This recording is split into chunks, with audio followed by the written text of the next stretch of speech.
Class 10th math में हम पढ़ा रहे थे चैप्टर क्वाड्रेटिक इक्वेशन। कल हमने क्वाड्रेटिक इक्वेशन के बारे में मीन्स द्विघात समीकरण के बारे में हमने बताया था कि द्विघात समीकरण किसे कहते हैं, ठीक है ना। और पहला और द्विघात समीकरण को हम कैसे पहचानेंगे ये भी हमने बताया था। और आज दूसरा क्वेश्चन है आपका। दूसरा क्वेश्चन क्या है देख लीजिए आपके सामने। निम्न स्थितियों को द्विघात समीकरणों के रूप में निरूपित कीजिए। आपके सामने क्वेश्चन है, इनको द्विघात समीकरण बनाना है, ठीक है ना। जैसे पहला नंबर है इसमें कि एक आयताकार भूखंड का क्षेत्रफल दिया गया है, क्षेत्र की लंबाई चौड़ाई के दोगुने से एक अधिक है। हमें भूखंड की लंबाई चौड़ाई ज्ञात करना है। तो आयताकार भूखंड, भूखंड कैसा है आपका, आयताकार ABCD, ये आयताकार भूखंड है जिसमें कह रहा है इस आयताकार भूखंड का क्षेत्रफल दिया गया 528। क्षेत्र की लंबाई, लंबाई क्या है AB, चौड़ाई क्या है BC, ठीक है ना। तो क्षेत्र की लंबाई चौड़ाई के दोगुने से एक अधिक है। तो हम मान लेते हैं कि माना चौड़ाई हमारा क्या x होगा, तो चौड़ाई के दोगुने से एक अधिक है किसकी लंबाई, लंबाई भूखंड की लंबाई। तो हम मान लेते हैं यहाँ पे कि माना भूखंड आयताकार है। कैसा है आपका, आयताकार, आयताकार भूखंड की चौड़ाई x मीटर है, ठीक है ना। तो लंबाई क्या हो जाएगी 2x + 1 मीटर, क्योंकि कहा गया है क्वेश्चन में कि जो उसकी चौड़ाई होगी उस चौड़ाई का दोगुना से एक अधिक है आयताकार भूखंड की क्या मानी जाएगी, लंबाई, ठीक है ना। जबकि आयताकार भूखंड का यदि हम क्षेत्रफल निकालेंगे तो दिया गया 528 मीटर स्क्वायर। तो यहाँ पे हम नोट करेंगे आयताकार भूखंड का क्षेत्रफल, तो क्षेत्रफल क्या होगा, लंबाई गुणे चौड़ाई, जिसमें आपकी लंबाई दी गई है क्या है 2x + 1 और चौड़ाई क्या दी गई है x, और क्षेत्रफल दिया गया है दोनों का 528। अकॉर्डिंग टू क्वेश्चन यहाँ पे लिख सकते हैं अकॉर्डिंग टू क्वेश्चन, ठीक है ना। तो यहाँ पे अब इसको सॉल्व कर लेंगे तो 528 इक्वल गुणा करेंगे 2x² + 1 में करेंगे तो x है। हमें द्विघात समीकरण बनाना है तो इक्वल के इधर 0 करना। जैसे हम मान लें यहाँ पे कि 2x² + x, इसको इधर लाएंगे तो माइनस में 528 हो जाएगा, इक्वल में इधर क्या हो जाएगा 0। तो ये हमारा क्या बन गया, द्विघात समीकरण बना। बस इतना ही कि एक आयताकार भूखंड दिया गया है और भूखंड का क्षेत्रफल भी दे दिया गया है, ठीक है ना। और आयताकार भूखंड में कहा गया कि इसकी जो चौड़ाई है, लंबाई क्या होगी, वो चौड़ाई के दोगुने से एक अधिक होगी। तो हम मान लेते हैं कि माना आयताकार भूखंड की चौड़ाई क्या मान लें x, ठीक है ना। अब हम कंपेयर करके इसकी लंबाई निकाल सकते हैं, क्योंकि क्वेश्चन में कहा गया है कि चौड़ाई का दोगुना से भी एक अधिक है आयताकार भूखंड की लंबाई। और कहा गया है कि दोनों भूखंड का क्षेत्रफल दिया गया 500। फिर हम आयताकार भूखंड का यदि हम क्षेत्रफल निकालेंगे तो क्षेत्रफल क्या होगा, किसी भी आयत का क्षेत्रफल आपको मालूम है लंबाई गुणे चौड़ाई होता है। तो उसी आयत से ही आयताकार ही आपका भूखंड है। किस प्रकार आयताकार भूखंड है, ठीक है ना। तो इसका भी क्षेत्रफल क्या हो जाएगा, लंबाई गुणे चौड़ाई, जिसमें लंबाई आपकी 2x + 1 दी गई है और चौड़ाई आपकी x दी गई। दोनों का गुणनफल कितना है, क्षेत्रफल दिया गया है 528। तो इससे हम द्विघात समीकरण निकाल सकते हैं। इसी प्रकार आपका सेकंड नंबर क्वेश्चन है, देख लीजिए कि दो क्रमागत धनात्मक पूर्णांकों का गुणनफल 306 है। तो हमें पूर्णांकों को ज्ञात करना है, ठीक है ना। तो हम मान लेते हैं कि माना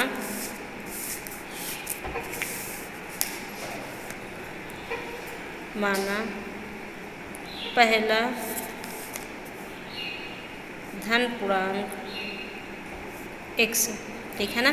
लेकिन इसमें कहा गया है कि क्रमागत, क्रमागत मीन्स होता है लगातार, क्रमागत मीन्स क्या होता है, लगातार, लगातार दो धनात्मक पूर्णांक लेना है। तो हम मान लेते हैं माना पहला धन पूर्णांक हमारा x हो जाएगा, तो दूसरा क्या हो जाएगा, दूसरा वो भी लगातार, दूसरा लगातार धन पूर्णांक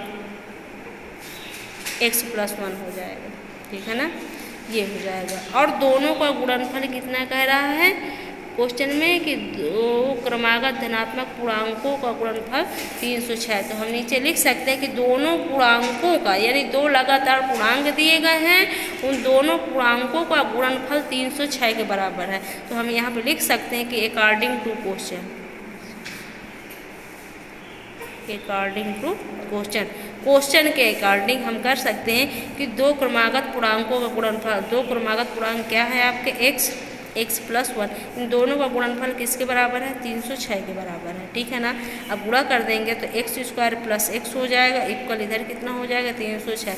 अब हमें द्विघात समीकरण बनाना तो इक्वल में 0 करना है, x² + x - 306 = 0। ये हमारा क्या बन जाएगा द्विघात समीकरण बन जाएगा। इसी प्रकार हम थर्ड नंबर भी लगा सकते हैं। इसमें थर्ड नंबर पे क्या कहा गया देख लीजिए कि रोहन की माँ उससे 26 वर्ष बड़ी है, ठीक है ना। तो रोहन की माँ है जो अपने बेटे से 26 वर्ष क्या है बड़ी है, उनकी आयु का गुणनफल अब से 3 वर्ष पश्चात 306 हो जाएगी। हमें रोहन की वर्तमान आयु ज्ञात। तो दोनों की हम वर्तमान आयु सबसे पहले मान लेते हैं कि माना रोहन की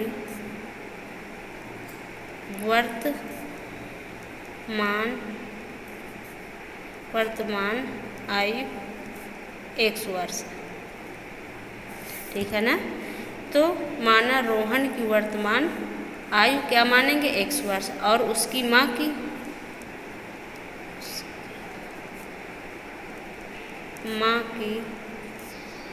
वर्तमान आयु क्या हो जाएगी, अपने बेटे से 26 वर्ष क्या है बड़ी है, तो बेटे की आयु क्या है 26 वर्ष, इसमें जुड़ जाएगा, ये हो जाएगी वर्तमान आयु, ठीक है ना। तो माना रोहन की वर्तमान आयु x है, उसके माँ की वर्तमान आयु x + 26 वर्ष। अब क्वेश्चन में क्या कहा गया है इसको अच्छी प्रकार से पढ़ लीजिए, पहले समझ लीजिए। उनकी आयु का गुणनफल अब से 3 वर्ष, अब मीन्स क्या है वर्तमान से, अब मीन्स क्या है यहाँ पे दर्शा रहा है वर्तमान से, यानी वर्तमान से 3 वर्ष बाद रोहन की आयु क्या होगी, और वर्तमान से 3 वर्ष बाद उसकी माँ की आयु क्या होगी, सबसे पहले हम उसको निकाल लेते हैं, ठीक है ना। दूसरी बात आप ये है, इसको आप ऐसे एग्जाम्पल से भी समझ सकते हैं कि मान लो कि किसी बच्चे की उम्र यदि 15 वर्ष है, कितनी है 15 वर्ष, प्रेजेंट टाइम पर उम्र उसकी क्या है 15 वर्ष है, तो 3 वर्ष बाद उसकी उम्र उस बच्चे की क्या हो जाएगी, तो 3 वर्ष बाद, तो 3 वर्ष बाद आप तो +3 क्या कर देंगे ऐड कर देंगे, ठीक है ना। तो उसकी 3 वर्ष बाद की आयु क्या होगी निकल आएगी।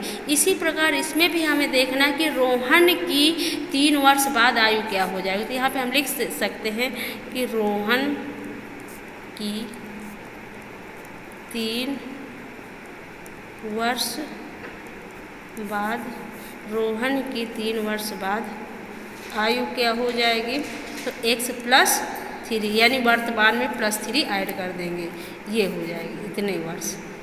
और उसकी माँ की 3 वर्ष बाद आयु क्या हो जाएगी, तो उसके माँ की 3 वर्ष बाद आयु, तो उसके माँ के 3 वर्ष बाद आयु क्या है, तो वर्तमान आयु क्या है x + 26, इसमें ही +3 क्या हो जाएगा ऐड हो जाएगा, तो कितना हो जाएगा x + 26 + 3, तो पूरा हो जाएगा आपका x + 29 वर्ष, ठीक है ना। तो अब क्वेश्चन में क्या है देख लीजिए कि 3 वर्ष बाद रोहन की आयु x + 3 वर्ष हो जाएगी, और उसके माँ की 3 वर्ष बाद आयु क्या हो जाएगी x + 29 वर्ष, ठीक है ना। आगे इस क्वेश्चन में कहा गया है कि गुणनफल, यानी उनकी आयु जो है, रोहन की आयु क्या है 3 वर्ष बाद, और उसके माँ के 3 वर्ष बाद आयु क्या, उन दोनों का गुणनफल कितना 306 के बराबर है, ठीक है ना। क्योंकि कहा गया अब से, यानी वर्तमान से 3 वर्ष बाद जो उनकी आयु आएगी, उन दोनों का गुणनफल 306 के क्या होगा बराबर होगा। तो यहाँ पे हम लिख सकते हैं according to question, according to question, यानी 3 वर्ष बाद वर्तमान से 3 वर्ष बाद रोहन की आयु ये निकल करके आई है x + 3, और वर्तमान से 3 वर्ष बाद उसकी माँ की आयु क्या आ जाएगी x + 29 वर्ष। कहने का तात्पर्य है कि कोई एक बेटी है और उसकी माँ है, ठीक है ना। यदि बेटी की आयु 15 वर्ष है और उसकी माँ की आयु मान लोगे 30 वर्ष है, ठीक है ना। वर्तमान में क्या है, वर्तमान में, तो वर्तमान में बेटी की आयु 15 वर्ष है और उसके माँ की आयु 30 वर्ष है। अगर कह दिया जाए 3 वर्ष बाद इसकी उम्र क्या होगी, तो इसमें भी यानी वर्तमान की उम्र है उसमें आप +3 कर देंगे और उसकी माँ की आयु जो है उसमें भी +3 जोड़ देंगे, तो उनकी 3 वर्ष बाद दोनों की आयु क्या होगी, अलग अलग निकल आएगी। कि बेटी की 3 वर्ष बाद उम्र क्या होगी प्रेजेंट टाइम से, और उसके माँ की आयु प्रेजेंट टाइम से 3 वर्ष बाद क्या होगी, और उन दोनों का गुणनफल, दोनों उम्रों का गुणनफल किसके बराबर दे दिया जाए, 306 के बराबर। तो इस प्रकार आप एग्जाम्पल से समझ सकती हैं। अकॉर्डिंग टू क्वेश्चन मीन्स दोनों की उम्रों का गुणनफल, ठीक है ना। तो x + 3 उसके बेटे की आयु, रोहन की आयु, और रोहन की माँ की आयु क्या है, x + 29, और दोनों का गुणनफल, उम्रों का गुणनफल किसके बराबर दिया है, 306 के बराबर दिया गया। अब इसको हमें द्विघात समीकरण बनाना है, तो ये आगे आप सॉल्व कर सकती हैं कि मीन्स x का गुणा करेंगे तो x² आएगा, और फिर x का 3 में करेंगे तो 3x² आएगा, फिर 29 का करेंगे 29 नहीं, यहाँ पे x का करेंगे तो x² आएगा, x का 3 में करेंगे तो 3x आएगा, क्या आ जाएगा, 3x आएगा।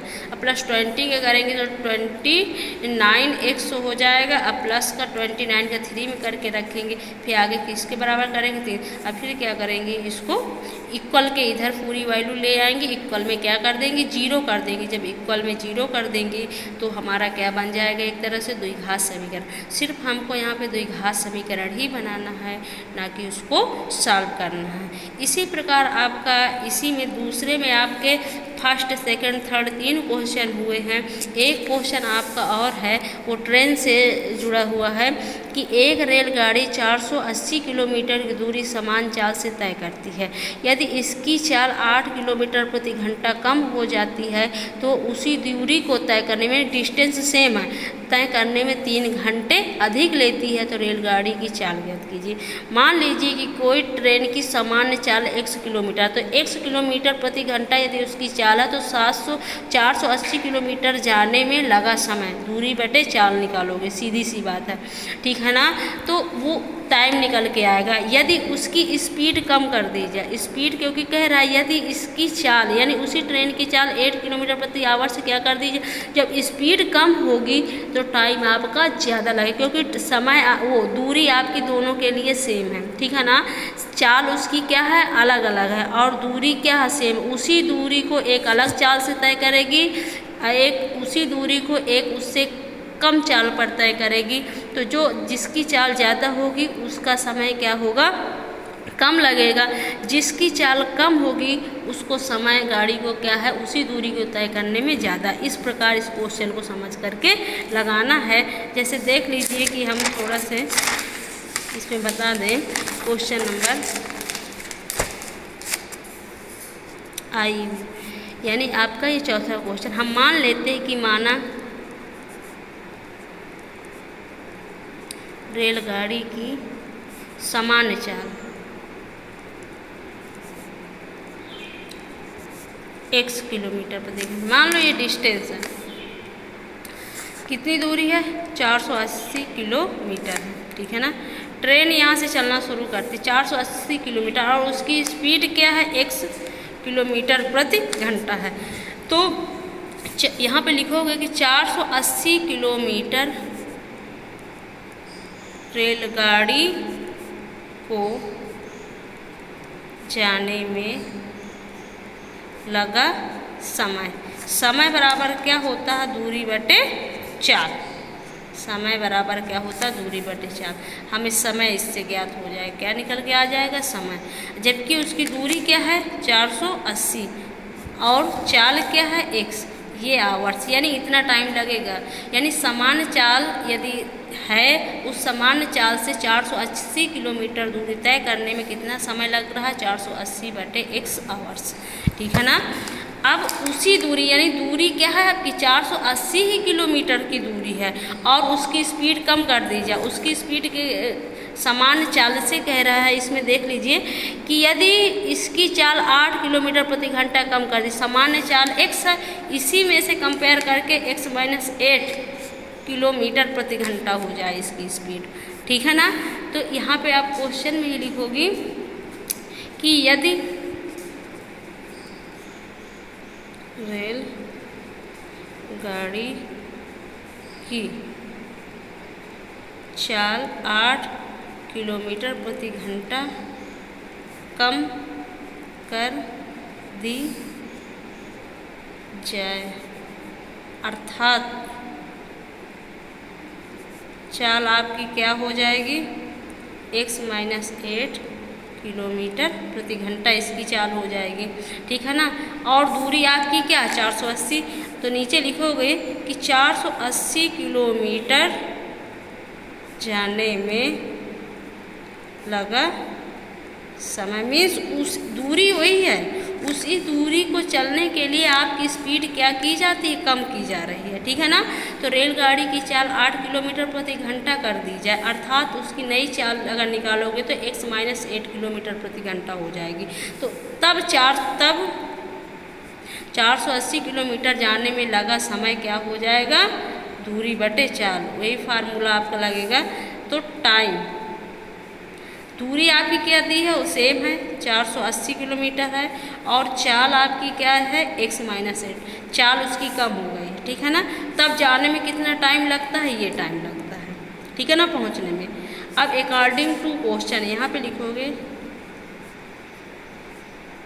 अकॉर्डिंग टू क्वेश्चन के अकॉर्डिंग हम दोनों टाइम यहाँ पे नोट कर लेते हैं। एक हमारा 480/x, दूसरा है हमारा टाइम 480/x - 8। अब इसमें क्वेश्चन के अकॉर्डिंग हमें कंपेयर करके, अगर मान लो कि इस ट्रेन की स्पीड ज़्यादा है तो उसको जाने में, क्योंकि क्वेश्चन में कहा गया है यहाँ पे समझ लीजिए कि उसी दूरी को तय करने में 3 घंटे अधिक लेती है। कौन? जिसकी चाल 8 किलोमीटर प्रति घंटा क्या हो जाती है? कम हो जाती है। तो जब 8 किलोमीटर स्पीड कम हो जाएगी तो 3 घंटे टाइम ये क्या है? आपकी ज़्यादा लेगी। यदि स्पीड ज़्यादा है तो 3 घंटे क्या कर रही? टाइम ये आपकी ज़्यादा ले रही, और 3 घंटे टाइम क्या है? कम ले रही है। ठीक है ना। जिस ट्रेन की स्पीड ज़्यादा रहेगी उसको उसी दूरी को तय करने में 3 घंटे क्या है?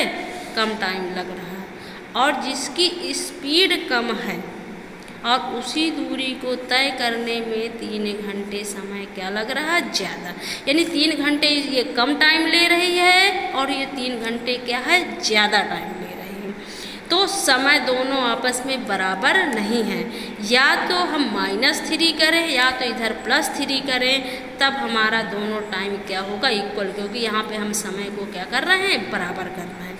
अगर इसकी चाल ज़्यादा है तो चाल ज़्यादा है तो समय आपका क्या है? यहाँ पे कम लगेगा। 3 घंटे टाइम कम ले रही है और ये 3 घंटे आपका टाइम ज़्यादा ले रही है, क्योंकि इसकी स्पीड कम है।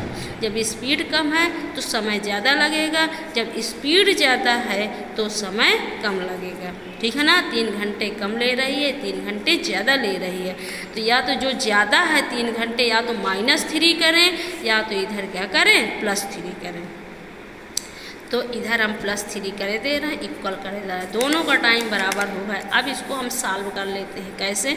480/x, इसको ले आएंगे तो माइनस में 480/x - 8 इक्वल क्या हो जाएगा? आपका -3। इसको उधर के माइनस का 3 हो जाएगा। अब माइनस का 1 फिर से गुणा कर दीजिए तो ये वैल्यू आपकी पॉजिटिव हो जाएगी। 480/x - 8 हो जाएगा, ये माइनस में हो जाएगा 480/x, और ये वैल्यू आपकी माइनस। दोनों पक्षों में आपने माइनस का गुणा किया तो ये आपका प्लस का हो जाएगा, ये आपका माइनस का हो जाएगा, ये आपका क्या हो जाएगा? प्लस का हो जाएगा। तो इस प्रकार आपका क्वेश्चन बन गया।